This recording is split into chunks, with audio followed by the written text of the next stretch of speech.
Randy Miller, not people hanging with Medicare insurance, whether somebody new to Medicare, someone maybe that moved to this area from a different county, could be somebody on Medicare, Medicaid.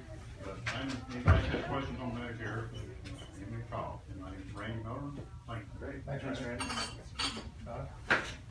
Hi, Connor Kozolski. I work with 49 Financial, and we do holistic financial planning, so everything from retirement, estate planning, risk management, or just general 401ks or set symbols, and for retirement planning. Great. Welcome. Morgan Jenenberg. I have a small marketing company and I specialize in helping small businesses complete the circle. Marketing is always the last thing to get done, so I try and help them with their social media, their websites, event management, marketing, everything that kind of goes along with it. So if you know anybody in a small business that's trying to get their marketing started, just let me know. Excellent. Thank you. Hi, I'm Rob Jenenberg, and I'm with the 4D Capital Group. We manage real estate. We buy houses, fix them up, rent them out, and we look for different investments. Cool. Welcome. My name is Darren Johnson. I just met David yesterday and kind of invited me Oh, great. track.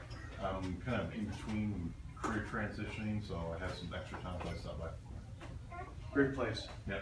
So you can help figure out what you want to be when you grow up. Yeah. I'm still trying to figure that out. So. What's going on, everybody? My name is William White. I'm the owner at Fortunate Financial Group. We specialize in retirement planning, business succession planning. So any businesses who are in between and wanting to expand, we specialize in making sure that they go to the next level from a financial standpoint. So that's exactly what it is that I do. If you have any questions, come see me. Great. Awesome. Batman, the Chapeau 5. Good afternoon. My name is Stanford McKenzie. I'm with New York Life and New York Life Securities. I help entrepreneurs accomplish three things: create wealth, manage cash flow issues, as well as be supported when life-changing events occur. Thank you for inviting me to this meeting. I feel very welcome. So Thanks for coming. Great. Jenna? I am me. My name is Jenna Ackbar, for those that don't know me, and I do marketing strategy. I don't really know your business right now, but if you'd like to participate in our free business summit on the first week of January, let me know. Give me your card and your email. If you know somebody who is looking for an outside sales position, I need those too. David? Kirsty? Dave Roberts, Roberts Side Performance, Vision Warrior, looking for people who want to get started in the next year with taking their business to the next level and maybe get started. I'm Randy Sadlick. I'm a business growth consultant, and talk to me privately if you really want to know what that means. So, that's pretty, did I miss anything on the sheet? No, but if you're going to introduce me, Yeah, I'm gonna. Just want to make sure I got everything. We all set? We're all good on me. We're all good? Okay. So they can do this without holding on to something. I've had knee surgery. Anyway, today we have as our guest Judy Hoberman. Some of you have met Judy in the past. You know, I think about how do you stand out in a crowd? You could be a fool. You could dress up in a clown costume. I guess that's one way. But as business people, we all want to figure out how do we differentiate ourselves. And I like to use the insurance. The New York Life got to be one of the toughest. You go to any networking group, and there's at least multiple, half a dozen or so insurance people, and there's always more than one New York Life. So how do we, as individuals, differentiate ourselves and what we do? What makes us different from everybody else? Why should people call us? And I think that's what Judy's going to talk about today. Just a little bit on Judy's background. If you didn't read, she's been here before. She's spoken to audiences from 10 to 10,000 people, so she's not afraid of standing up in front of a crowd. She was a TEDx speaker in 2016, and she's an author. She's four books, Selling in a Skirt, Famous Isn't Enough, Pure Wealth, and her latest book to be released shortly, Walking on the Glass Floor. So would you please welcome Judy Hoberman. So thank you. I'm excited to be here, and my favorite topic is actually standing out in the crowd, because as we all know, whether it's insurance or real estate or marketing or anything else, there's a lot of us out there, right? So if you don't know me, this is who I am. I consider myself your support system. I have experience of over 30 years in sales and in business, and I probably have an answer for something. I'm known as the question queen. I ask more questions than you could possibly have, so I probably have the answers as well. Okay, so let's start with this. Who are you looking for? In order for you to stand out, you have to know who you're looking for. Now, if you said to me, my product is good for everyone, that's not true, because not everyone needs everything, whether it's water or air or anything. Not everyone needs everything. So who is it that you're looking for? And you have to try to identify what that person looks like. When I work with my clients, I give them a whole questionnaire of things to answer about the people that they want to work with. And by the time you're done, that person's going to pop off the page for you. Mine is called Jennifer. I don't know why, but she just reminded me of a Jennifer. So my person is called Jennifer. So here's what you want to know. Who is your target market? Who is the person that you're looking for? Now, when I say who's your target market is really who do you want to work with? Just because something is a buzzword doesn't mean that that has to be your buzz person. There was a company that hired me. They wanted me to help them recruit women. And when I asked them why, they said because it's the buzzword. And I said, well, what happens when you hire them? What will you do with them? He said, it doesn't matter. If it doesn't work, we'll get more. So I thought, well, that's not a good reason to want to be in that market just because it's the buzzword. You also want to know, you have to make a commitment. If I said to you that my market are going to be executive women, I have to make that commitment to be with executive women. If I said to you that my market's going to be moms with triplets, then I have to make the commitment to do business with moms with triplets. Make sense? Okay. You also want to know it's a numbers game. Does anybody realize that sales is nothing more than a numbers game? Business is nothing more than a numbers game? How many of you are salespeople? Every single person is a salesperson because every single person has to sell one thing, themselves. You know who else is a salesperson? A baby. Do you know why? Because a baby will cry. If you feed me and you change me, I will stop crying. So they're a salesperson. They've also learned how to negotiate, right? And then also, if you figure out who your perfect person is, who your target audience is, it's going to expand your client base because you become the person that people go to for that particular market. So what you want to do in order to find your person is you have to create activity because that's generally the hardest thing to do. Now, you had said something about marketing. It's the last thing that people do. It's so true. As an entrepreneur, we'll do marketing when we have time. We'll think about it when we have time. And guess what happens? There's no time. So the one thing you have to do is you have to create marketing to get yourself in front of that target person. So the first thing I always tell you is get it on your calendar. If I said to you, so what kind of marketing are you going to do? How many of you do, other than this, networking events? How many of you go to networking events? Okay, how many of you pick up the phone? Oh, that's a lot, because lots of people don't like the phone. How many of you use social media? Okay, if you put on your calendar different times during the week that you're going to do marketing, you're going to hit different people during the week. I had one person that called me when I started in insurance back in the 90s. I had one person that called me, telemarketing call, every Wednesday night at 6 o'clock. Every Wednesday. I didn't have caller ID back then. Nobody did. But I knew at 6 o'clock when that phone rang, it was him. And so one time I picked up the phone and said, what's for dinner? And he said, excuse me? I said, you call me every Wednesday night at 6, and every Wednesday I tell you I'm having dinner. How about trying a different time? And he said, oh, hi, my name is, like he had a script. So you have to vary your time. So get it on your calendar, but do different times in order to meet your target person. Also, it's all about the calls, whether it's an in-person call, whether it's a social media call, whether it's a robot, whatever kind of calls you make, you have to have a number of calls that you're going to do. What's your goal? Don't say you're going to make 100 calls in one sitting, because you're not going to. Anybody ever try to make 100 calls in one sitting? It doesn't, right. Is it fun? No, it's not fun at all. Give yourself a realistic number. I'm going to make 10 calls. I'm going to make 20 calls. I'm going to call until I speak to 2 people. Whatever it is, give yourself a number so you know exactly what it is you're trying to do. And then you have to keep it simple. You could use the last S for sweetheart or whatever S word you want to use, but you have to keep it simple. Don't do things that are going to eliminate you from actually completing them, because that's the hard part. If you say, I'm going to make 27 calls and I'm going to do 27 deals and you have this thing, you're going to look at it and go, I'm not going to do it. I can't do it. It's too hard. Keep it simple. Okay. Also, you have to be organized. When I was a managing partner, I remember distinctly people sitting down to make calls because we made them make calls. You had to do something in order to get business. And they would sit down and they said, okay, so let me fix my paper, let me move my pencil, and let me sort this out. No, when you sit down, you should have a list with the person's name, with their email, and a spot for notes. So when you sit down the next time and you go back and say, well, Dave wasn't in his office at 11 o'clock on Wednesday, I'm going to try him on Friday, and I make myself a note. Or I'm supposed to meet Karen, and I said, she can't meet me because her daughter's getting married. So guess what happens the next time I call her? The first thing I'm going to say is, how was the wedding? Make yourself notes. People say, oh my goodness, you actually remembered. Okay? No interruptions. How many of you work from home? Okay, anybody ever get a call when you hear, mommy, mommy, mommy, mommy, mommy, mommy, mommy on the other end, or daddy, daddy, daddy? Anybody ever get that? Right? Or a dog barking. Or a dog barking, That right? Right? Is that supposed to be something that's professional?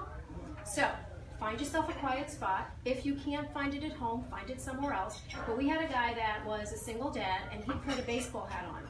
When the baseball hat was on, he was an insurance agent. Oh, that's cool. When the baseball hat was off, he was daddy. And so every time the hat went on, he had little girls. Every time the hat went on, they went, shh, daddy's working. Don't be interrupted. You're not going to give yourself 5 hours. You're going to give yourself an hour or 2 hours at the most anyway in one sitting. Okay, variety, like I said, don't call the same people at the same time. Make some kind of choices where you're going to be able to call them at different points. And then work backwards. So if I said to you, well, let's do New York Life for a moment. How many people do you want to see every single week? Give me a number. You want to actually see me in person. How many people? 5 people. Okay, let's say 5 people. Okay, how many calls do you have to make to do 5? Oh, I'm gonna make 30 calls. Okay, so if I had to make 30 calls every week and I was going to do marketing 5 times a week, that means in one sitting I only have to do 6 calls. See how it works? The smaller numbers are always easier to reach than the big ones. I'm looking at 30 calls. Oh my God, I can't do 30 calls. But I can do 6. Think of it as a realtor.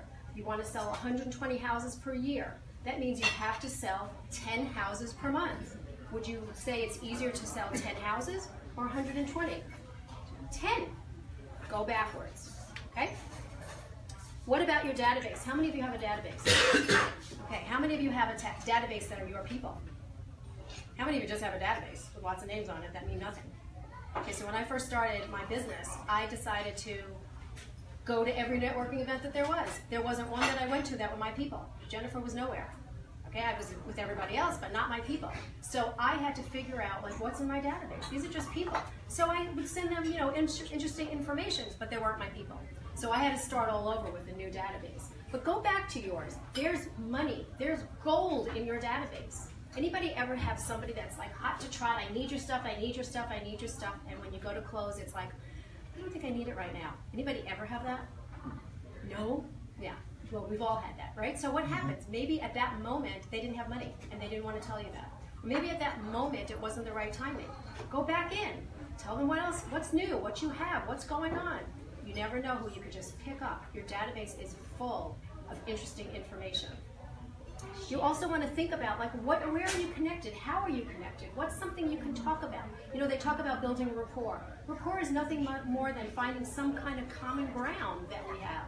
We might have a mutual friend. We might do something in the community that we think is amazing. We might like the same music. You don't know until you start asking questions. You have to create awareness. Also, you have to create strategies that are going to get you to the right places. So again, I go back to, who is your person? Where do they hang out? Where are they? What's the real part of it that you can go there and you can talk to one-to-many, one-on-one, however it fits you. Because what you want to do is you want to be unique. How many of you think you're unique? Okay, what makes you unique? What makes you unique? Why do people want to do business with you? Skills and experience. Skills and experience. What else? Why do people want to do business with you? Because I'm me. Because you're you. What makes you different? That's what I want you to start thinking about. So I'm going to give you one handout that's going to ask you don't have to do it now, but I want you to really think about what makes you unique. When somebody thinks about you, what do they think about? Now I'm going to tell you that I am funny. I am funny, but I'm also my own best audience. So if I tell you a joke and you don't laugh, it doesn't matter, because I laugh. So I know I'm funny. People always say to me, you missed your call and you should have been a stand-up comic. Now, When you talk about, like when I come from insurance, it's hard to be funny about insurance, but as we're building a rapport, I might say something funny, right? So I think I'm funny. I am known for making things really easy. Okay, sales, how many of you think sales are hard? Most people think sales are hard because you have to get in front of people, you have to close this, you have to do, sales are easy. It's nothing more than conversation. People always say to me, you make it so easy. So I want you to think about the things that people would say about you. What makes you unique? Because what makes you unique is why people want to do business with you. Anybody dress a certain way that you're known for? I would imagine you're known for hats. Name for the chapeau pas. Okay, so think about that. People know me for two things, boots and leather jackets. And the leather skirt. Well, yeah, the leather skirt as well. But I will always show up with either boots or a leather jacket. Sometimes both, but one or the other. People always go to me, oh, it's a blue one today. Oh, it's a black one today, because my husband buys in all colors of leather jackets because that's what I like to wear. So think about that. There are people that dress in a certain color, people that dress with a certain style. Maybe that's what people think about you. So think about what makes you unique. But the other thing is, you have to also be consistent. Now, social media is an amazing platform if you do it right. If you post once every month, there's no consistency. I post every single day, and the first time I post is in the morning, and it's before 7 a.m. So if you're connected with me, you'll see every morning, whether it's LinkedIn or Facebook or Twitter or whatever, every single morning. Now, here's the deal. I am very consistent, and I'm so consistent that when I don't post by 7, I have friends that'll call me and ask me if I'm okay. That's consistency. You have to remember, just like I told you, the telemarketer that called every night, 6 o'clock, Wednesday nights, or whatever, if you only do it once a week, once a month, your perfect person may not be there at that time. How many of you post on social media? Okay, how many of you do it every day? Start doing it every single day and vary your times. I do it in the morning, I do it in the afternoon if I'm around, and I do it at night. And I do different platforms. And by the way the algorithms are set up, your friends and your colleagues and your people don't always see what you put out there. So repeat it. Okay, so where can you find a perfect person? So I'm going to give you some ideas. First thing is your existing customers. If you looked at your existing customers and you tried to find out what the common thread is, I guarantee you there's something that binds them all. It could be entrepreneurs, it could be an age, it could be where they live, it could be so many different things. It could be an industry. You have to start thinking about it. There was a woman she had just retired, she was a teacher for 45 years, and she was starting a direct sales company. And she said to me, I don't even know where to start. And I said, well, who's your person? She goes, everybody. It's vitamins. Everybody needs vitamins. And I said, okay, well, let's back up because not everybody needs vitamins. So who's your perfect person? She said, healthy people. And I said, okay, well, how do you know if they're healthy? She said, well, you can look at them and see that they're healthy. I said, well, you can't do that either. So who's your perfect person? Well, she couldn't figure it out. And I said, well, tell me about where you came from. That's generally what you can think about. Where did you come from? She said, I was a teacher 45 years. And I said, and you retired? Yes. I said, are there any other teachers that are retired? She goes, there's a whole bunch of us that all retired. I said, are any of them looking for residual income? She said, well, we're all, there's my perfect person. So just start to think about where you came from also. What language do you speak? If you come from an IT world, you speak IT. If you come from, if you're a teacher, you speak teacher.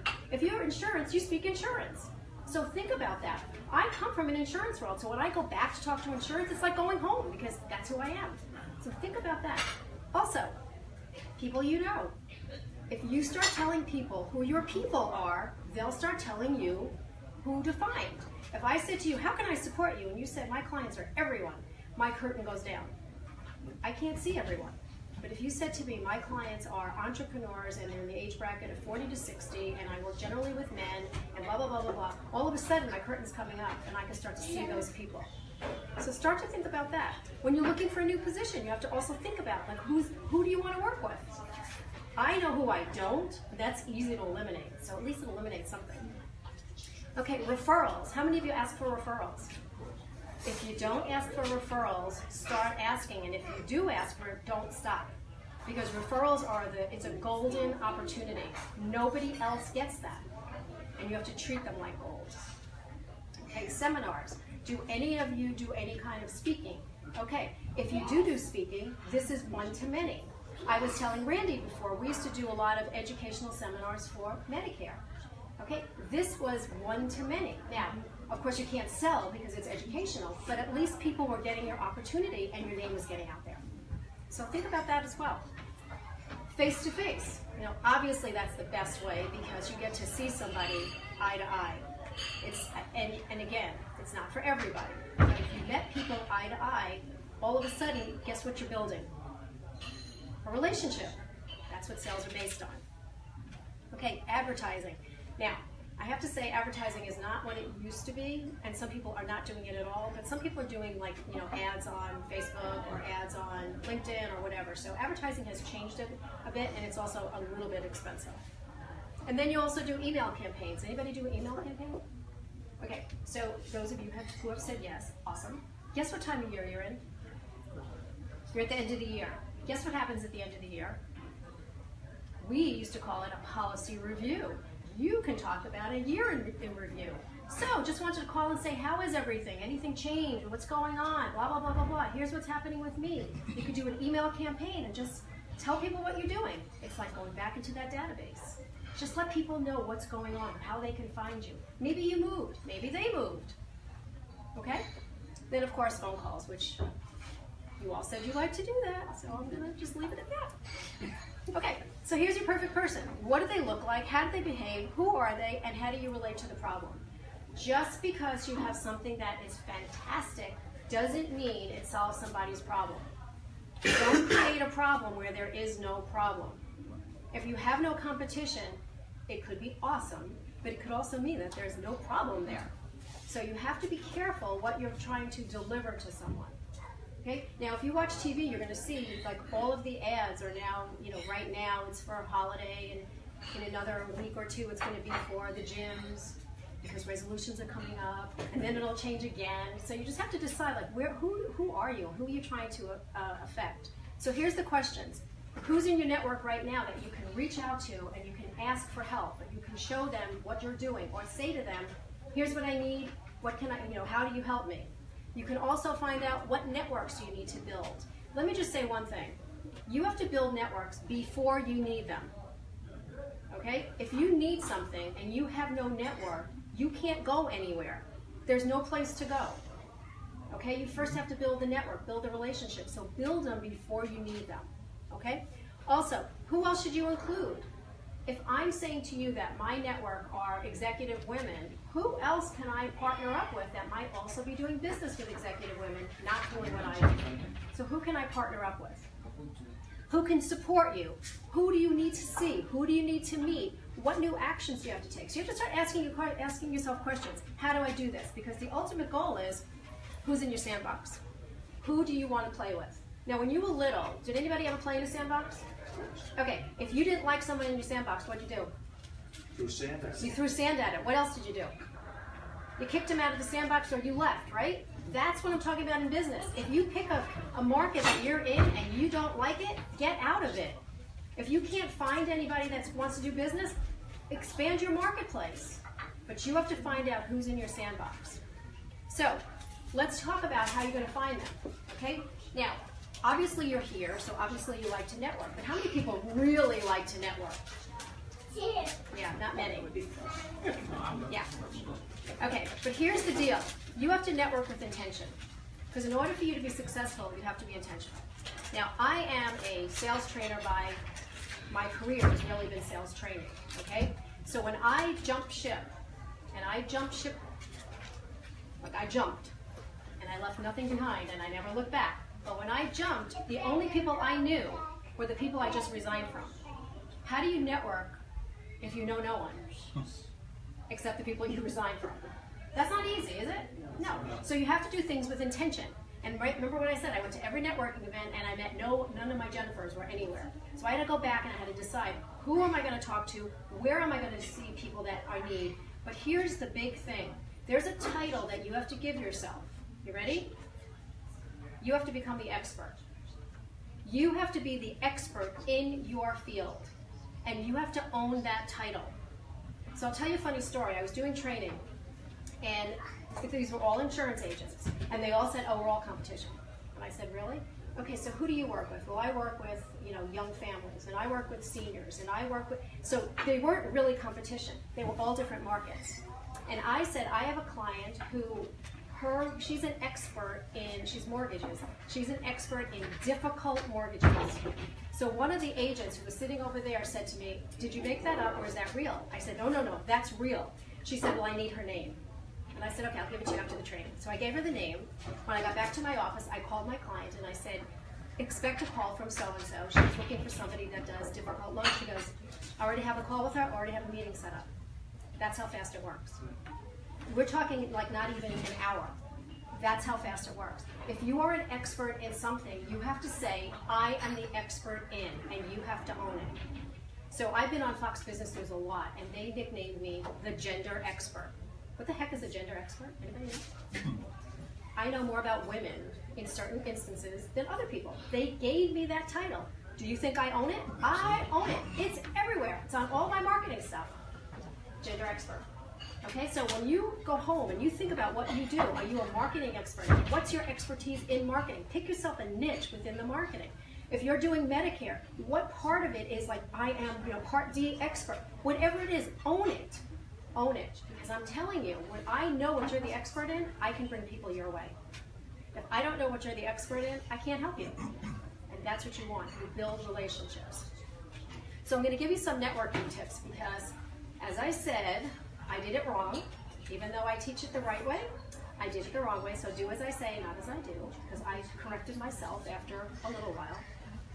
So, number one, you have to explore new groups. You have to take the groups that you love and you continue to go with them, but you have to go and explore other groups because your person is not in just one group. Your person is in different groups. That's number one. Number two, arrive early. Here's what I didn't like about networking.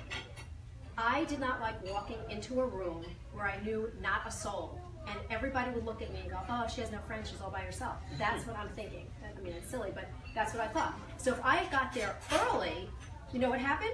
People walked up to me and said, hi, my name is, and I didn't have to go up to anybody. It was like, it was the best feeling. Okay, so I never forgot that. The next one is, you have to have a goal in mind. How many of you have a goal when you go networking? Does anybody have a goal? What's your goal? What's your goal? Meet one new person. One new person. Find somebody I can help. Find someone you can help. Get new information. Get new information. Okay, so my goal always has been, meet 3 people that I can build a relationship with. Just 3. Anybody can meet 3. You can meet 1, but anybody can meet 3. Anybody. So I would meet 3 people. And when I would meet you, I would say, you know what, Dave? I wanted to meet 3 people today, and you're one of them. And so the first thing he'd be thinking is, I wonder why she wanted to meet me. And there starts the conversation. Okay? I'm telling you. Okay, the next one is bring business cards. Oh my goodness, how many people don't bring business cards? Bring business cards. Now here's the secret to the business cards. When somebody hands you a business card, and this is a person that you just adore and you have to get in touch with them, bend down the corner. So when you put it in your pocket and you pull it out, the corner's bent and you know this is a special person. So I talked to the students at TCU, and they all were graduating, they all had new business cards, and I told them that. And as they said goodbye to me, every single one handed me a card that had their corner folded down. Because they were all special. Okay, dress professionally. Do not come in, evening gowns or clothes for the beach. You have to be professional, because that's what people remember. You get one shot at first impression. That's it, just one. And people will remember, oh my God. Okay, don't huddle with people that you know, because that's considered hanging out. You have to know the 3. Here's the 3 people you must know at a networking event. The first person is you have to know the organizer. The second person you have to know the person that's at the registration desk. And the third person is the speaker. Do you know why? Because between the 3 of us, we know everybody in the room. So if I said, so Dave, there was a guy that was sitting on the left-hand side when I was speaking, and he had a hat on, and I never got his card, and I never got his name. Do you know who he is? So he would know that was Stanton. Okay? So the 3 people, the organizer, the registration desk, and the speaker. Just the 3. Don't hard sell your company. Anybody ever walk in and somebody says, hey, you want to buy a house? Hey, you want to list your house? Hey, you need insurance? That's not why you go for networking. You go to build relationships. Don't hard sell your company. Your expertise will come out, your brilliance will come out. Don't hard sell. Anybody part of LinkedIn? Okay, all of you. That's awesome. So you meet somebody on LinkedIn, you connect with them. Next thing you get in your message box is 7 paragraphs of thank you for connecting with me, and now I want to bring you into this program. Blah, blah, blah, blah, blah. I'm like, really? I just met you. Or you get something which this actually threw me over the edge. He said, hi, my name is so-and-so, and I work with authors and entrepreneurs just like you, and I would like to build you a website that you're proud of. Which presumes you're not proud of the one you have. So I wrote back, I love my website, thank you. And then I deleted him. Okay, ask a lot of questions because that's what helps you build relationships. It's about them, it's not about you. Be interested, not interesting. See the difference? I'm interested in you. You don't care that I'm interested. Not yet. We don't have a relationship yet. And then remember the individuals you've met. Anybody ever meet somebody, you go somewhere else, and they go, oh, Judy, it was so great meeting you. I loved having that one-on-one with you. And you're thinking like, start remembering people. And follow up, follow up, follow up, follow up. If you promise you're going to give something, you better give it. This is a pre-test to you. When you meet somebody at a networking event and you say to them, I'm going to send you a white paper, and I'm going to send it to you by tonight. When is tonight over? Midnight. Okay? So by midnight, if you haven't sold it, if you haven't sent anything, guess what they're thinking? If he couldn't even send me a white paper, why would I want to do business? If you're not going to send it, don't say you're going to. If you're not going to send it today, you can say, you know what, I'm getting on a plane, I'll be gone the rest of the week, I'll send you something on Monday. Okay, it covers you cover yourself. Overpromise, underdeliver is not what you want to do. You want to underpromise and overdeliver. Okay, how many of you have walking ambassadors? How many of you know what a walking ambassador is? So a walking ambassador, for those that don't know, is somebody that is talking about you everywhere in a good way. Not that's talking about you and going, have you met so-and-so? You want somebody that's going to say, if you need somebody to do your marketing, if you need somebody to do insurance, if you need somebody, you have to call so-and-so. This is a walking ambassador. How do you get a walking ambassador? You have to be one. You can't expect anybody to talk about you if you're not willing to talk about them. And you don't just assume that they're going to do it for you. So if I said to you, Stanton, are you okay if I refer you out to people? What's he going to say? He's going to say, of course, I would love that. And when he starts to see what I'm doing, and he starts to get people that are calling him and saying, Judy Hoberman recommended you, all of a sudden he's going to say to me, that's awesome. How can I support you? There it goes. It comes back. It doesn't always come back. But don't go in expecting it to come back. So that's walking ambassadors. Centers of influence can be anyone. Could be any industry. You know, some people think it has to be a chamber that's a center of influence, or it has to be, you know, a church or a temple that, no, it could be anyone. I had a mason contractor that introduced me to so many people, I never, ever had to cold call again, ever. That's how many people it grew into. That's how my business just exploded from one person.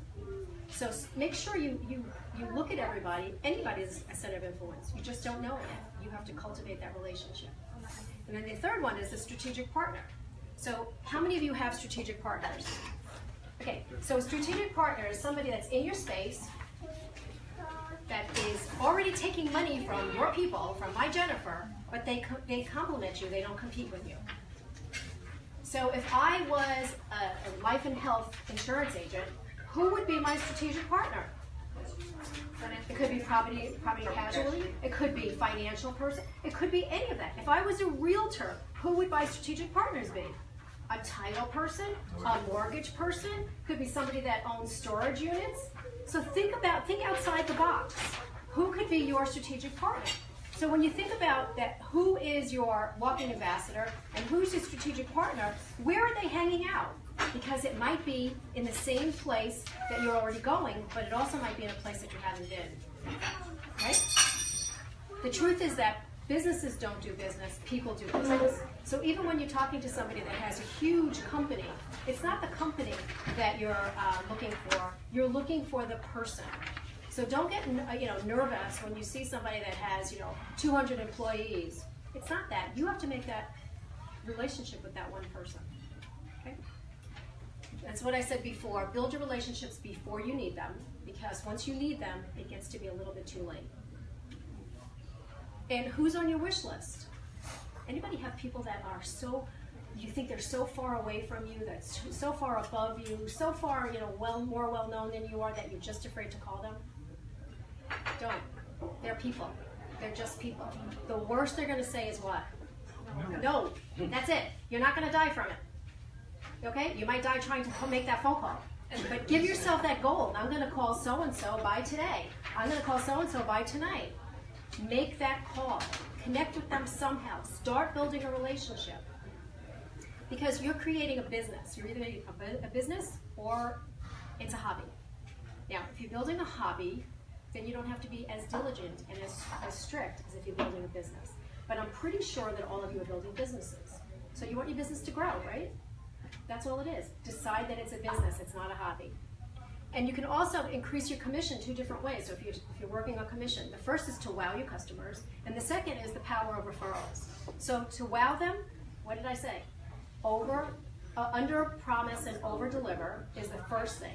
Whatever you say you're going to do, you do. The second is when they have a problem, be available. The worst thing you want to hear is, oh my God, I gave her money and I never heard from her again. They have their policy, but that's it. You don't want to do that. And then also, make sure they have a way that they can reach you that is convenient for both of you. If you're more of a text person, do texting. I hate getting texts from people I don't know. I'm just going to tell you that. So don't text me if I don't know you. Call me first and say I'm texting you. Then I'm okay. Okay? The results are in about this because 92% of consumers will trust a recommendation from a friend or a colleague. So if I gave you a referral and I was your friend or colleague, you're going to say, wow, I would rather take this than do email campaigns and anything else. Okay? You also want to make sure that you're committing to your business. You want to make sure that you found your passion, you're embracing everything that goes along with your business, and that you're really making sure that as you proceed, you are the expert. Own the title. Look in the mirror and go, I am the expert. I am the gender expert. I am the expert. I am the expert. Start believing it. You don't believe it, no one else will. Okay? And then, what did I say? Follow up. I'm going to show you statistics. They're not pretty. 48% of salespeople never follow up. Ever. Never. Not even once. They never follow up.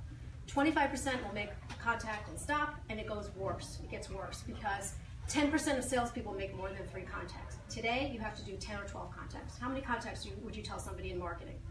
How many touch points? At least 6 or 7, if not more than 10. Okay, so if this is the truth, only 10% make more than 3 contacts, what happens? Because if you go the other way, 2% of sales are only 2% are made on the first contact, and 80% are made all the way up to the 12th contact.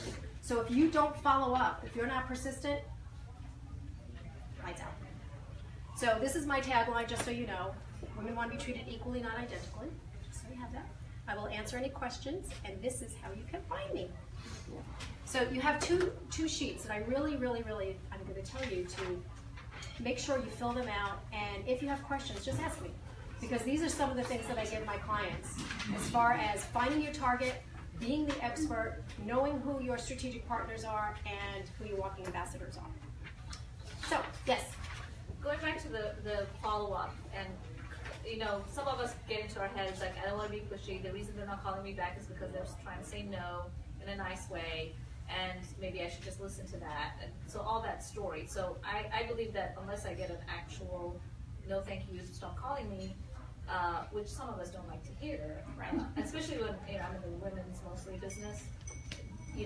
That's their nice way of not turning you off, right? So how do I, especially with women, understand that communication of, please tell me that you're not interested, instead of not.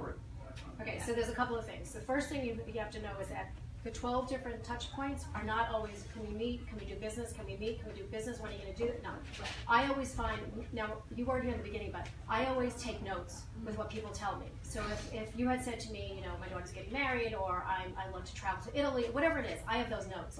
So in between me asking you, are you ready to do business, I'm going to find an article that is going to be of interest to you. You told me you like to go to Italy. I found an article about going to Italy and cooking across the country. And I'm going to send this to you, and I'm going to say, I saw this, thought of you, have an awesome day. That's it. Nothing else, because it's a touch point, and you're not asking for business. And you do a couple of those, okay? The other thing you can do is you can say, well, and I've done this, you have to be very careful when you do this. You can say to this person, or you can put it in an email if they won't pick up the phone. You can say, you know, when we first talked, there was a lot of interest and something must have happened. Either you're way too busy or you lost interest. So if it's okay with you, I talked to my team and we're going to close the file. You have to be prepared for that. Yeah. Almost every time you're going to get a response that says, oh, no, I'm really interested, but can you wait until June? Or they're going to say, you know what, close the file for now, but let's open it, let's revisit it. Or they're just not going to respond, and then you have to put it away. Yeah. But sometimes you have to take that step, and you have to be really careful. Yeah. Because you have to be prepared for them to say, I'm done. Yeah. But that's what I would do. Okay. I struggled with the expert term. I put it on my business card at someone like you I trusted said I should do it. But I spent a lot of my time in the proposal area and saying that, you know, we're an expert in XYZ. It's called an unsupported claim. Because unless you can follow it with examples, why should people really believe you're an expert? Because you believe it. I put it in my signature, profitability and leadership expert. It's something that you truly believe. Why? So if you said to me you were the expert in manufacturing, hands down, you're the expert. That's a pretty broad term. But if you said I'm the expert in, you know, a piece of it, you are the expert. Nobody knows more than you. I don't have a problem with that. And I'm not saying that you have to be the expert that the entire world recognizes. You have to recognize it. Right. That's what Amazing. I'm the expert in. Anybody else? Well, I thank you all, and I will be here if you have any questions. Thank you. I just want to say I appreciate you closing out our year of BGN talks and training. So did she do a great job? One of the things I want to say is as we go into the next year, we're going to be still doing these on every Friday. We're still going to be doing these meetings. And so you didn't kill it. That's good. I mean, you killed it, but you didn't. I was about to say, now, David. Yeah, be careful how you say it. Yeah.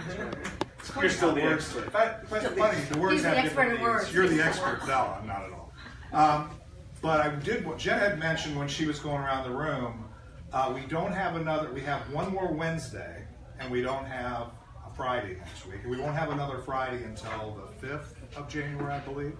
But from January 1st to January 5th, we've lined up over 30 speakers. It might go over, it might be slightly under. Depends on who actually records. The ones that have filled out applications to speak, we've got over 30 speakers. We have over 30. Right. And so we basically have over 30 speakers that we're having a digital summit for. It's free for everybody. And just to give you a note, like not to steal his thunder on the level of speakers, we have people that you've seen in this room that are local to the DFW area. But I've also pulled on international speakers and CEOs of larger companies that have done some very incredible things just by asking on LinkedIn. Right. And they're all experts. And they're all experts in their area. They're all experts, and we've already started seeing synergies between some of the speakers to do some great networking and business going forward. So yeah. So the way you sign up for that is you go to businessgrowthnetwork.org, which hopefully you know what that is because that's where a number of you are insiders already. Go to businessgrowthnetwork.org/summit. Okay, businessgrowthnetwork.org/summit. You just put your information in. You'll get notifications of when the recordings. They'll be just January 1st through 5th. They're going to be online. You can watch them in your shorts or jammies, whatever you want to do. on New Year's Day, it starts on New Year's Day. So on New Year's Day, if you party too much on New Year's Eve, it may be the only thing you're up for is sitting in front of the computer going, who knows? So all I'm saying is, we wanted to start off 2018 with a bang. We really want 2018 to be your year of destiny. We really want to see some real things go to the next level. And so I had invited you to do that. I don't know if you... And she didn't participate. And she didn't participate. No, but we will... Could re-invite me. We will re-invite you. It's a little late. I'll get you on the schedule. Yeah, we're scheduled. Anyway, but thank you again, Judy. Thank you very much for that. Let's give her one more hand. any other questions? We're pretty much wrapped. Well, I was gonna say that Hold on. I recently read your Famous Is Not Enough book, and it's awesome. Thank you. I got it at the Mary Kay Golf tournament, so it's a great book. Thank you. My new book has some testimonials from Mary Kay. Oh, good. Are your books targeted at women only, or? No, the books, they sound like they are targeted at women, but it's really about the way men and women have Her ideal relationships. client has a female name. Thank you. It's about how men and women do business together. Famous Isn't Enough is about being an entrepreneur. Male, female, doesn't matter. So, yeah. All right. And it's also about men that champion women. Are they Kindle available? Selling Your Skirt no, they're all Kindle, and Selling Your Skirt just came out as Audible. Yay! I can't read with For three people kids. that don't know how to read. Anyway, Good way to happy. anybody else have any announcements just for housekeeping? Any other events that we need to think about before the end of the year? Any questions? We don't have an